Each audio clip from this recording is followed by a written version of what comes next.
आज उड़ीसा ही नहीं, पूरे देश में गांव उपस्थित रहे हैं। सरकार प्रयास कर रही है, पर अभी और ज़रूरत है।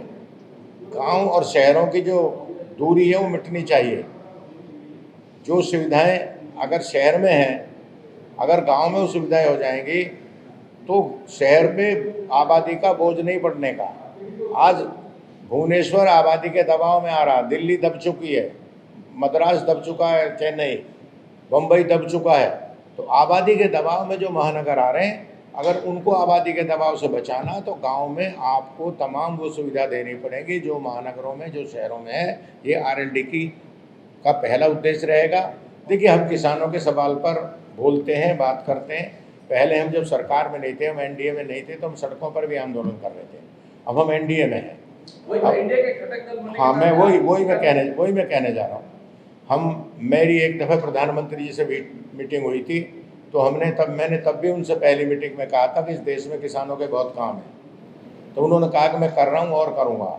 हम यहाँ के मुख्यमंत्री से बात करेंगे, हम दिल्ली में कृषि मंत्री से बात करेंगे, मैं जयंत चौधरी को यहाँ के सारे हालात बताऊँगा और यहाँ के किसानों के लिए जो भी हो सकता है आरएलडी उसके लिए काम करेगी। कहीं वहाँ है उड़ीसा में, हम यहाँ के किसानों को, नौजवानों को, महिलाओं को, अब तो महिलाओं को 33% आरक्षण भी हो गया, राजनीति में उनको आगे लाएंगे और उनकी हिस्सेदारी दिलाने का काम करेंगे। उड़ीसा में जो आज उड़ीसा ही नहीं, पूरे देश में गांव उपस्थित रहे हैं। सरकार प्रयास कर रही है, पर अभी और ज़रूरत है। गांव और शहरों की जो दूरी है वो मिटनी चाहिए। जो सुविधाएं अगर शहर में हैं, अगर गांव में वो सुविधाएं हो जाएंगी तो शहर पे आबादी का बोझ नहीं पड़ने का। आज भुवनेश्वर आबादी के दबाव में आ रहा, दिल्ली दब चुकी है, मद्रास दब चुका है, चेन्नई, बम्बई दब चुका है। तो आबादी के दबाव में जो महानगर आ रहे हैं, अगर उनको आबादी के दबाव से बचाना तो गांव में आपको तमाम वो सुविधा देनी पड़ेगी जो महानगरों में, जो शहरों में है। ये आरएलडी का पहला उद्देश्य रहेगा और वहाँ पर हम मजबूती से काम करेंगे।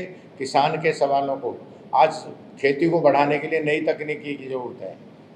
चौधरी अजीत सिंह जी ने जब वो कृषि मंत्री थे तो बहुत टेक्नोलॉजी का उन्होंने शुरुआत कराई थी, केवीके की स्टार्ट कराई थी हर ज़िले में। तो ये किसानों के लिए काम करेंगे। किसानों के लिए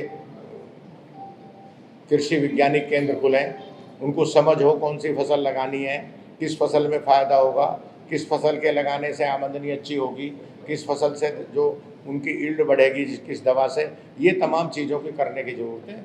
और बेरोज़गारी के सवाल को हम प्रमुखता से उठाएंगे। और यहाँ उड़ीसा में जो मैं कल से देख रहा हूँ और मैं लोगों से समझ रहा हूँ, बेरोज़गारी सबसे बड़ा मुद्दा।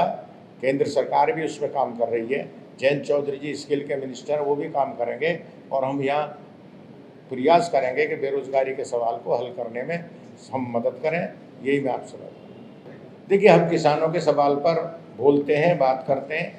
पहले हम जब सरकार में नहीं थे, हम एनडीए में नहीं थे, तो हम सड़कों पर भी आंदोलन कर रहे थे। अब हम एनडीए में हैं। इंडिया के घटक दल होने हाँ, के मैं नाते वही मैं कहने जा रहा हूँ। मेरी एक दफ़ा प्रधानमंत्री जी से मीटिंग हुई थी, तो मैंने तब भी उनसे पहली मीटिंग में कहा था कि इस देश में किसानों के बहुत काम है। तो उन्होंने कहा कि मैं कर रहा हूँ और करूँगा। हम यहाँ के मुख्यमंत्री से बात करेंगे, हम दिल्ली में कृषि मंत्री से बात करेंगे, मैं जयंत चौधरी को यहाँ के सारे हालात बताऊँगा और यहाँ के किसानों के लिए जो भी हो सकता है आरएलडी उसके लिए काम करेगी। किसानों की ताकत बढ़ाने के लिए हम काम करेंगे। और किसान की ताकत यही नहीं, सारे देश में बढ़नी चाहिए। मैंने कहा था कि कोरोना काल में अगर किसी ने जीडीपी को बचाया तो खेती ने बचाया, किसानों ने बचाया। इसलिए किसानों के लिए ज़्यादा काम करने की ज़रूरत है।